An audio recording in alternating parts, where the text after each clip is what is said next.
ご覧いただきありがとうございます。今回は6度のワールズ制覇、史上最高の LOL プレイヤーであるフェイカー選手のオリアナ・ミッドをご紹介いたします。今回のルーンはこちら。一番人気の思考ではなく追い風を採用しています。 MS は生かすことができれば価値のあるステータスですが、直接的にダメージが増えるわけではないため扱いが難しく、玄人向けのルーンとなっています。そしてサブパスの映画で冷静沈着やレジェンドヘイスト、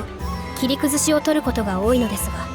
今回はボーンアーマーと超成長を採用しています。マナの管理が難しくなる代わりにショートトレードや耐久力を強化する選択ですね。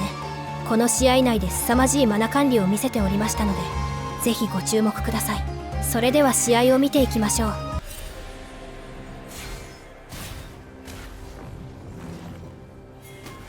ミニオンが出撃しました。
少し HP を削ってもらったところからスタート。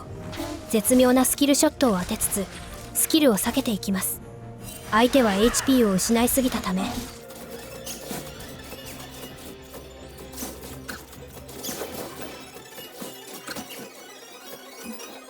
早くも TP で復帰。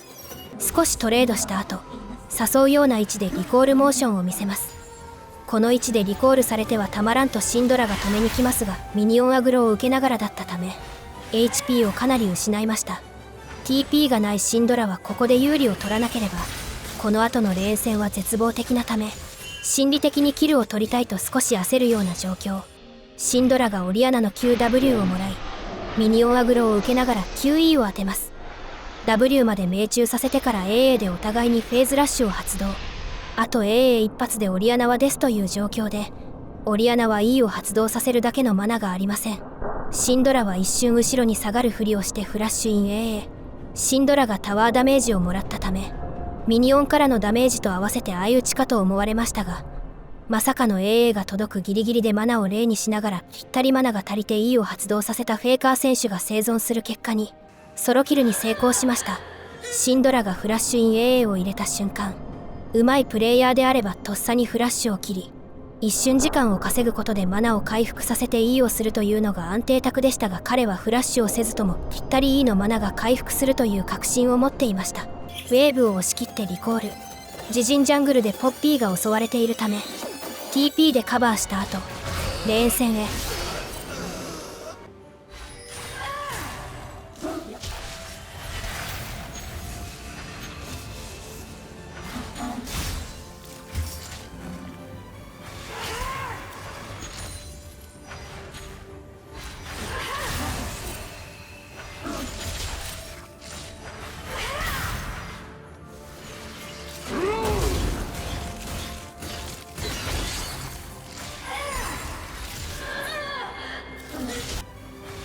アリスターがミッドに寄せてきているため、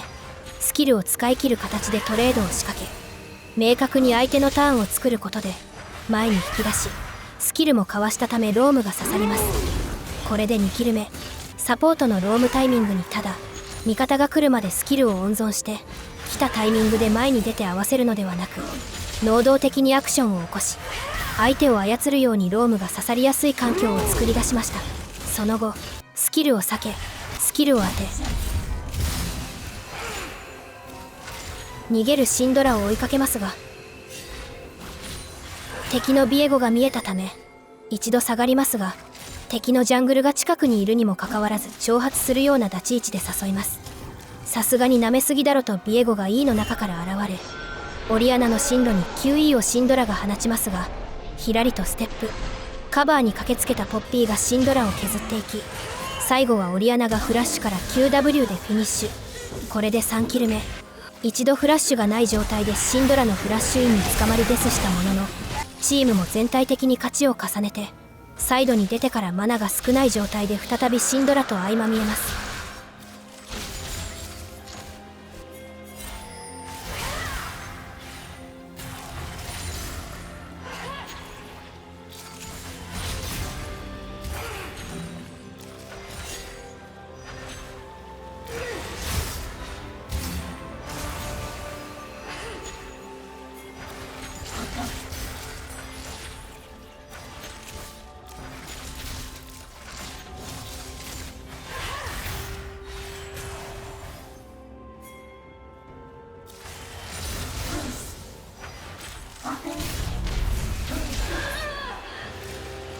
再びマナがないということすらも武器にしてしまうようなプレー。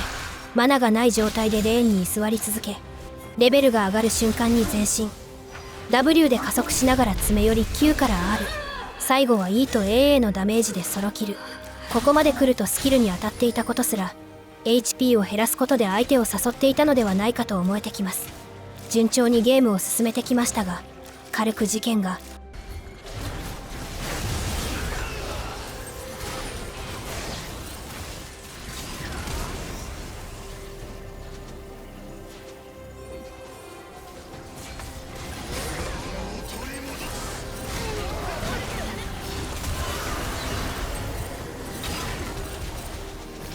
ビエゴがシャットダウンを含む4キルを取って大きく育ち、ヘラルド周りでジェイスとアリスターが捕まりです。その後アタカンをめぐって睨み合いに。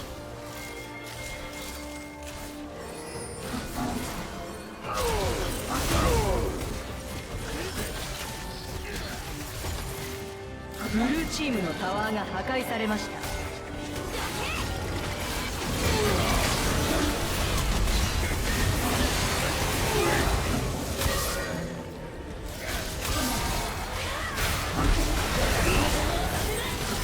ブルーチームのタワーが破壊されました。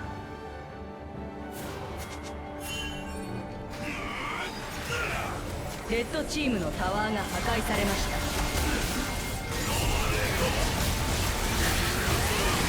ブルーチームのインヒビターが破壊されました。ジェイスがトップのインヒビターを破壊し、ムンドをキルしたもののアタカンを失う展開に。しかしフェイカー選手がこの後流れを再び取り戻すプレーを見せます。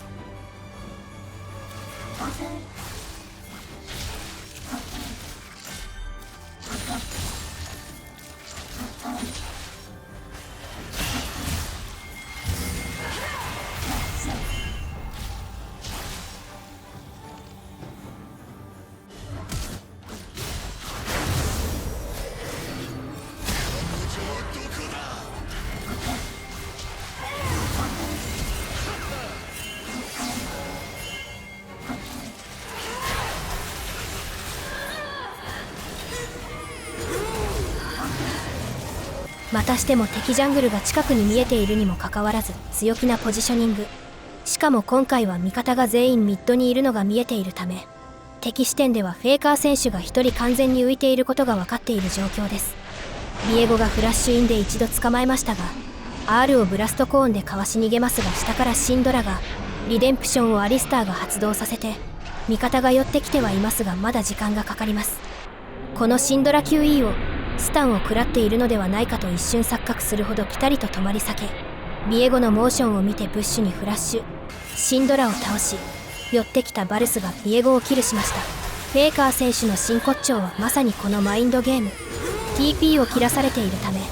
有利を取らないといけないと焦る場面で瀕死の状態に加えてマナもないと仕掛けさせソロキル。スキルを大胆に使い切ってみせ、自分のターンが来たと相手に思わせて引き込み捕らえる。ジャングルが近くにいるのに甘えたようなポジションを取り誘い出して捕まえる。再び舐めたポジションでさらには一人孤立していると、今度こそはミスだと血眼で襲いかかりましたが、これもベート。これだけ何度もミスに見えるところから実際はベートだったとなれば、もはやどれがミスでどれがベートなのか相手は疑心暗鬼になるでしょう。もちろんハンドスキルも超一流ですが、それ以上にマインドゲームを非常に得意とし、こういった部分がスタッツには映らない彼の真髄なのだと思います。その後順調にゲームを進めバロンを獲得。そして最後の集団戦へ。ブルーチームのタワーが破壊されました。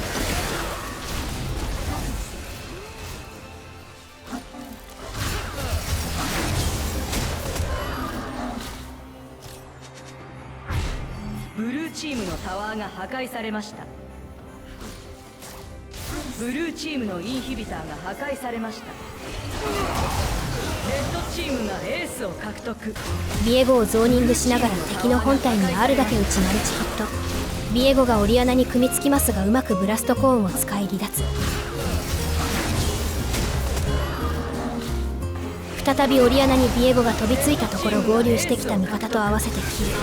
そのままネクサスを割りました。いかがでしたでしょうか。今回のリプレイはかなりフェイカー選手の魅力が詰まっていたと思います。数々の伝説を築いてきた彼が歩みを止めるその日まで、これからもずっと T1 フェイカーを全力で楽しもうと思います。最後までご覧いただきありがとうございました。また次の動画でお会いできることを楽しみにしております。おおきにご苦労さん。